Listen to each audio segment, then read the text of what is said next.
JMath. This is the practice video for graph interpretation for calculus, and all of these questions come from previous November or June exams, so please pause in front of each main question, try all of them before watching the answers, and then see if you understand what's going on. If you need to go back and watch some theory videos, please do that, so that you can be ready and score all the marks in exams. Question A. So this comes from an old exam paper, so that's why there's a question 8. They don't want to change everything, but for the purposes of this video, it's question A. Okay, if I look at 8.1, determine the coordinates of the turning points. So I need to get the derivative and make the derivative equal to 0. So let's just start with that. So derivative of f would be equal to minus 3x squared plus 12x minus 9. Okay, I can make that equal to 0, and I'm somewhere instantly going to divide by minus 3 everywhere. So x squared minus 4x plus 3. That tells me the brackets could be x and x. There's a 3, there's a 1, and both gets a minus. Therefore, x is equal to 3 or x is equal to 1. So now I must just get both y values, and remember, I get that by just subbing in x into the original formulas. If I make all the x's a 3, then y is equal to 4, and when I make all the x's 1, y is equal to 0. So remember, there it is confirmed. So they were very nice with me. They gave me the x-intercepts of fx.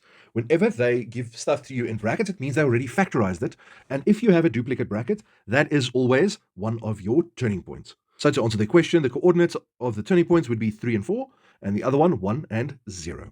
Question 2, draw the sketch of f, clearly label the intercepts with the axis and any turning points. So I'm just going to make my little list and then see what I have and then plot the graph. So step 1 was always to look at the a value, and a in this case is minus 1. Therefore, this is a decreasing graph. So now my shape is going to look like that.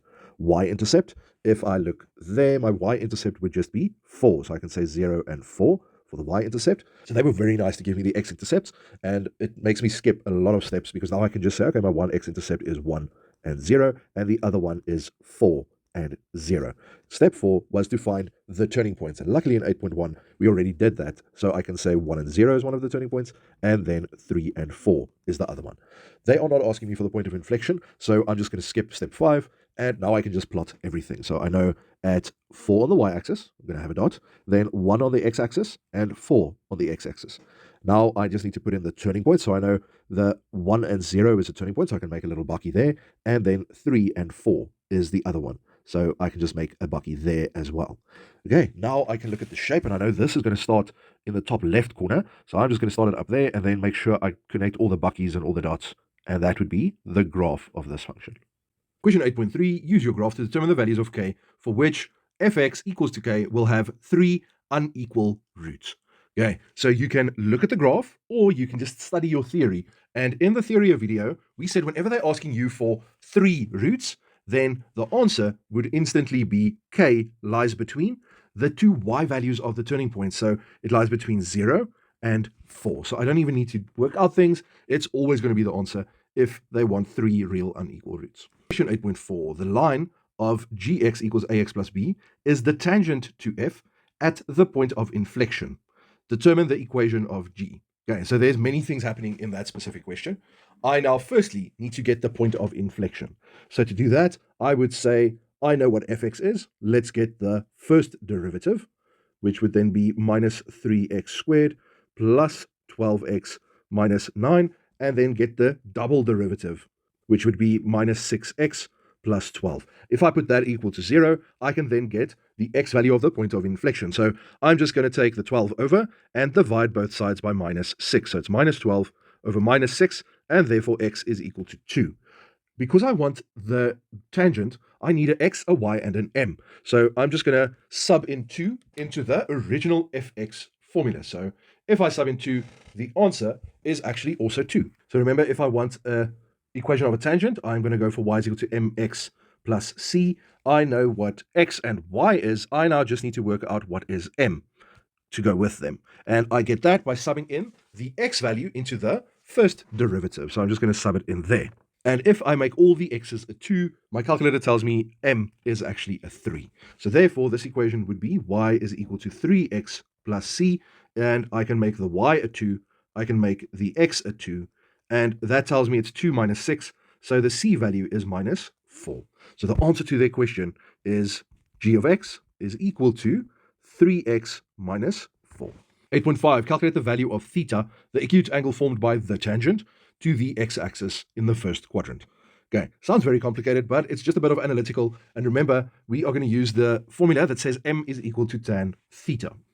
And in this case, we saw m was equal to 3, so 3 is equal to tan theta, and therefore theta is equal to shift tan of 3. And if I type that in, the answer would just be 71.57 degrees. Question B, so they give me a sketch. It's a bit of a strange sketch because it's so high up, and there's only one x-intercept, but it's still a cubic function, and it will still be x cubed with some. So they're telling me A and B are the turning points of the graph, and C is the y-intercept. So luckily, everything's on the sketch. I can just look there. Question 9.1, for which values of x is f decreasing? Okay, so this is a grade 9 question. I know it's decreasing when it goes down between 2 points. So I can just say it's between the two turning points. So for 9.1, I'm just going to say it's decreasing when x lies between 1 and 5/2. So remember, with increasing and decreasing, I never put an equal, smaller or equal sign there. It's just always smaller or bigger. 9.2, write down the x-intercepts of the derivative. Okay, so they're trying to catch you out. I'm not going to get the x-intercepts of the graph that I see. I'm going to get the x-intercepts of the derivative. And luckily, I know that is always the x values of the turning points. So for 9.2, the answer would just be x equals to 1 and x equals to 5/2. So I don't even have a formula. So I can't do the derivative, and I can't make it equal to 0. So if this question is 2 marks, it must be something that you can just read off the sketch. So don't get stuck there and lose time. Just read off from the sketch. 9.3. So for which values of x will this graph be concave up? So now I'm sitting with a little problem, the same as in 9.2. I don't have a formula, so I can't derive, and I can definitely not double derive to get the point of inflection. But a little trick that I can teach you guys is the point of inflection is always exactly halfway between the x values of the turning points. So in this case, I can say it is 5/2 plus 1 all divided by 2.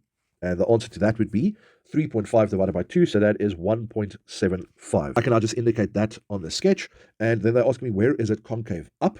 It's concave up where the happy face is, so that is to the right of that point. So therefore, the answer will be x is greater than 1.75.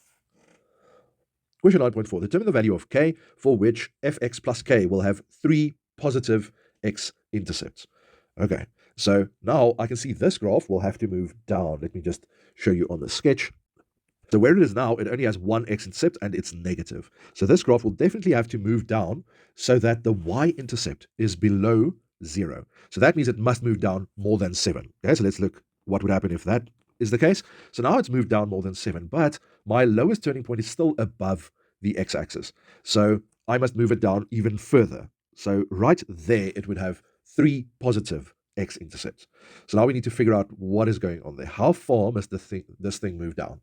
So it must definitely move down more than 8 units, but not more than 9 units. I'm just looking at the y values of the turning points. So to write an answer for this question, I would say for 9.4, k must lie between 8 and 9. Now always look if it's plus k or minus k. It's a plus k. So if I want this to move down, I'm going to have to put in minuses. And then just to overcomplicate everything, it must be written from smallest to biggest. So minus 9 is smaller than minus 8. And now I've answered their question. If this graph moves down anything between minus 8 and minus 9, then it would have 3 positive x-intercepts. Question C, the graph of fx is drawn below. They give me E, they give me G. And question 9.1 says, show that A is equal to 1, B is equal to minus 3, and C is equal to minus 9. So they are effectively asking me to get the equation of that cubic function. Now, remember we did a video on that. So with this question, I can see all the x-intercepts. So I'm just going to go with the formula with the 3 brackets. And if I look at my x-intercepts, I have 2 brackets that will have to be minus 1. I'm immediately just going to make it a plus 1 and a plus 1. And then the other one would be minus 5. So now I need to look for another random point. And on the sketch, I can't see anything, but there is the clue. The minus 5 at the end means there is an extra dot that they didn't indicate that is at 0 and minus 5. So therefore, I can put a minus 5 in the place of y if I make all the x's a 0. So let me just do that. And then if I simplify, I can see the brackets will be 1 times minus 5.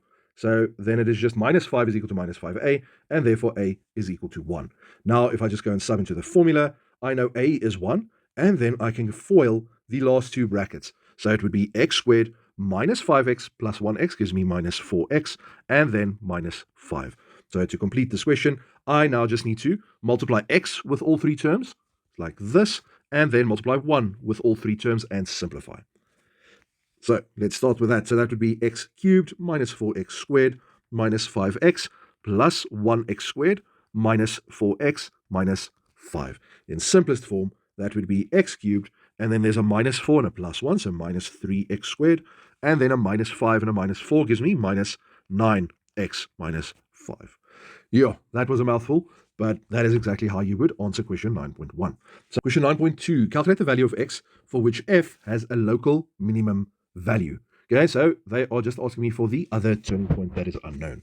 So I now have fx. I can immediately go and get the derivative of f. So f derivative would then be equal to 3x squared minus 6x minus 9. I can put that equal to 0 and immediately divide everything by 3. So x squared minus 2x minus 3. And if I then factorize, this would be an x and an x. That's a 1, that's a 3, that's a minus, and that's a plus. So therefore, x is equal to minus 1. So we can see that on the sketch. That is a turning point. Or x will be equal to positive 3. So now we know the x value of the other one. And that's all they ask. They are not interested in the y value. So I can just say that point there is 3 and y, which will stay unknown. Question 9.3, use your graph to determine the values of x for which the double derivative times fx is greater than 0. Okay, so now we need to concentrate and see what's going on here. First thing, greater than 0 means it was a plus times a plus, or a minus times a minus, which would also give me greater than 0. Now I need to analyze what both of those mean. So the normal fx is just above the line or below the line, and double derivative has to do with the point of inflection. So where is it concave up? That would be to the right side of the point of inflection. And where is it concave down, which would be the left side of the point of inflection. So first thing I need to do is to find the point of inflection. And that is linked with the double derivative.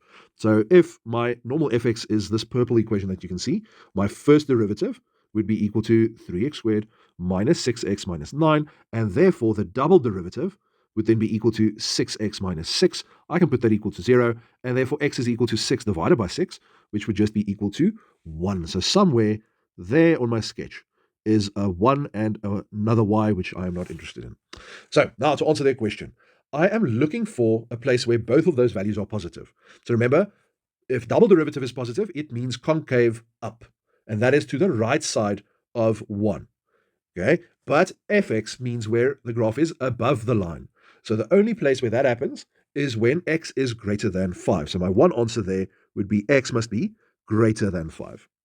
Okay, now we need to look at the other variation. Where are both of them negative? So now I'm looking at concave down, so left of that green line. And where is everything below the x-axis? So everything is below the x-axis. I must just watch out that I do not include the turning point because it's not allowed to be 0. It must be just smaller, but not allowed to be 0. So the answer to that part would be x is smaller than 1, but x cannot equal minus 1. And for that, I will get my 3 marks. Question 9.4, for which values of t, so normally it's which values of k, but let's just let that go, will the graph have 2 distinct positive roots and 1 negative root? Okay, so they're trying to trick us because where the graph is now, it has 1 x-intercept, which is negative, and 1 x-intercept, which is positive. So this graph must move a little bit because they wanted to have 2 positive roots. So let me just draw on there. So there's some things that we need to work out, but let's just first understand what they are asking me. If I leave the graph where it is now, like we just saw, it's going to have 1 negative and 1 positive root. So that's not good enough. So if I move it down, then it's only going to have 1 positive x-intercept. That's also not what they want. But if I move it up so that the y-intercept is above the line, then it has 2 positive x values and 1 negative. But I cannot move it further than whatever the minimum turning point was, because then it would only have 1 x-intercept. Okay, so the answer is it lies between the y-intercept and the y value of the minimum turning point, which I don't know yet. So I need to go and work out what that y value is first. So to do that, I'm just going to sub 3 into the original. So I'm going to say f of 3 will be equal to minus 32. And therefore, if I write the answer, it would be t lies between 0 and 32, because I want the graph to move up a little bit, but it cannot move past the bottom turning point, which is 32 units down. So in order for this to have 2 distinct positive roots and 1 negative, it must move up more than 0, but not more than 32.